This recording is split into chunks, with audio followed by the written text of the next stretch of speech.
জনগণের কনস্টিটিউয়েন্ট পাওয়ার গঠন করার প্রয়োগ হবে হয় বিপ্লবে আর না হয় নির্বাচনে। মানে সংবিধান বদলের এখতিয়ারটা তো জনগণের। নিজেদের মধ্যে এমন অনাস্থা যদি আমরা আনি যে সেটা বারে বারেই মানে একটা অন্য ধরনের হস্তক্ষেপ কিংবা অন্য ধরনের একটা রাষ্ট্র পরিচালনায় আমাদেরকে যেতে হয়, সেইটা খুব ইতিবাচক জায়গা না। বিএনপি এই ঝুঁকি নেয় যে না ক্ষমতায় গিয়ে জিতে গিয়ে তারপর বলবে না না আমরা এখন এটা বাস্তবায়ন করবো না। আমার মনে হয় যে বিএনপি এটা রাজনৈতিকভাবে আত্মহত্যা করবে। তারা তো ধরেই নিচ্ছেন যে এই দেশের অধিকাংশ মানুষ জুলাই সনদের পক্ষেই অবস্থান নেবেন, দেশে বিচার সংস্কারের একটা পুরো প্রক্রিয়ার ব্যাপারে মানুষ বেশিরভাগই পক্ষে আছেন সেই জায়গা থেকে। এবং আন্দোলনকারী দলসমূহ এই ব্যাপারে সকলেই যদি ঐকমত্য থাকেন তাহলে গণভোটে আমরা বিজয়ী হওয়ারই সম্ভাবনাটা বেশি। তো সেই জায়গা থেকেই তারা কথা বলছেন। এখন প্রস্তাব অনেকগুলো আছে, এই প্রস্তাবের মধ্যে থেকে সকলের কাছে গ্রহণযোগ্য সবাই মত দিচ্ছেন এরকম একটা ঐকমত্যে আমাদের যাওয়া দরকার। এইটা হচ্ছে কথা। কিন্তু দুটো জিনিস আমাদের অ্যাচিভ করা দরকার। একটা হচ্ছে ওই যে আমরা অনাস্থার জায়গাটা দূর করতে পারছি যে ওই আগামী পার্লামেন্টের হাতে ছেড়ে দিলে তো এটা বাস্তবায়িত হবে না। এই অনাস্থা থেকে আমাদের বেরিয়ে এসে একটা জায়গায় আইনি বাধ্যবাধকতার জায়গা করা দরকার। আরেকটা হচ্ছে আগামী পার্লামেন্টে এটা যাতে টেকসই হয় সেটার কথা আমরা বারবার বলছি যে আগামী পার্লামেন্টকে ওই এখতিয়ার দিতে হবে যে এই পার্লামেন্ট মৌলিক সংস্কার অর্থাৎ বেসিক স্ট্রাকচার বদলানোর, যেমন এখানে অনেকগুলো প্রস্তাব আছে দ্বিকক্ষবিষ্ট পার্লামেন্ট সহ বিভিন্ন জিনিস যেগুলো সংবিধানের বেসিক স্ট্রাকচারের মধ্যেও পরিবর্তন অথবা সংযোজন, সেই জায়গাটা করার জন্য আপনার যে একটা সংসদকে সেই এখতিয়ার দেওয়া, সেই এখতিয়ারটা আগে থেকে আলোচনা ঘোষণা করলে সেটা এই সংসদ সেই এখতিয়ার পায়। দুনিয়াতে এভাবেই হয়েছে।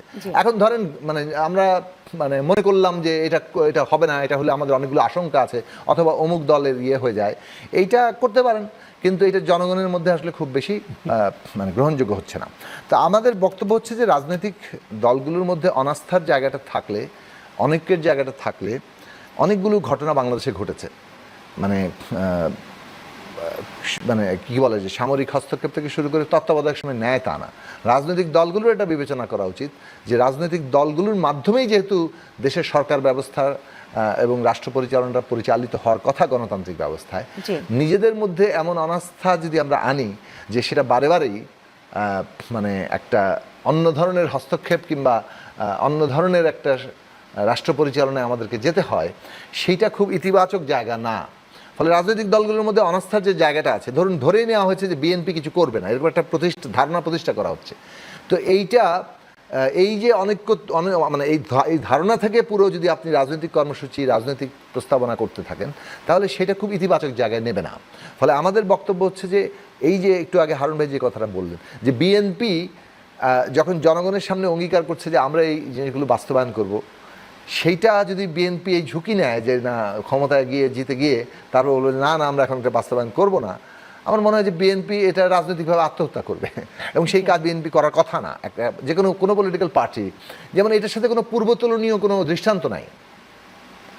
আমরা গত 6 মাস ধরে যে ঐকমত্য কমিশন করলাম, আমরা যেভাবে আসলাম, আপনি এটা কি 3 জোটের রূপরেখার সাথে মেলানো যায়? সব রাজনৈতিক দল তো বসেই নি এর আগে। হ্যাঁ, তো এভাবে বসে এইভাবে টেলিভাইজড আলাপ আলোচনার মধ্যে দিয়ে আমরা কোন বিষয়ে ঐক্য হলাম কোন বিষয়ে ঐকমত্য হলাম না, এবং যেটা একটা পাবলিশ ডকুমেন্ট যেটার পুরো ভাষাও মোটামুটি প্রস্তুত, সংসদে কেবলমাত্র প্রথম অধিবেশনেই আর তেমন কিছু করতে হবে না, হয়তো কোনো টিডবিটস ল্যাঙ্গুয়েজের কোনো যদি কেউ একটু ওয়েটিংয়ের জায়গায় যায় সেটা একটা বড় জোর। তো সেইখানে আপনি এই জায়গাটা করা কারো পক্ষে সম্ভব না। এখন এইটা যদি তারপরও যেহেতু অনাস্থা আছে সেই ক্ষেত্রে আমরা বলেছিলাম যে একটা আইনি বাধ্যবাধকতার জায়গা তৈরি করা যায়। কিন্তু এটাও মনে রাখা দরকার যে জনগণের মানে সংবিধান বদলের এখতিয়ারটা তো জনগণের। কনস্টিটিউয়েন্ট পাওয়ার কার? আপনি পলিটিক্যাল পার্টি বসে একটা কনস্টিটিউয়েন্ট পাওয়ার অর্জন করতে পারি না। কনস্টিটিউয়েন্ট পাওয়ার আছে জনগণের হাতে। তো জনগণের কি বলে যে কনস্টিটিউয়েন্ট পাওয়ারটা কার্যকর হবে তার প্রতিনিধি নির্বাচনের মধ্যে। জনগণ তো ম্যান্ডেট দেয়নি রাজনীতিবিদদেরকে যে সংবিধান, জনগণের কনস্টিটিউয়েন্ট পাওয়ার গঠন করার ক্ষমতাটা সেটা প্রয়োগ হবে হয় বিপ্লবে আর না হয় নির্বাচনে। তো বিপ্লব তো আপনি মানে আপনি যদি এখন সবাই মিলে বিপ্লবটা মানতো, ধরেন সব পার্টি মেনে নিচ্ছে না আমরা একটা বিপ্লবী সরকার এখন করব, তাহলে একটা পদ্ধতি হতে পারতো।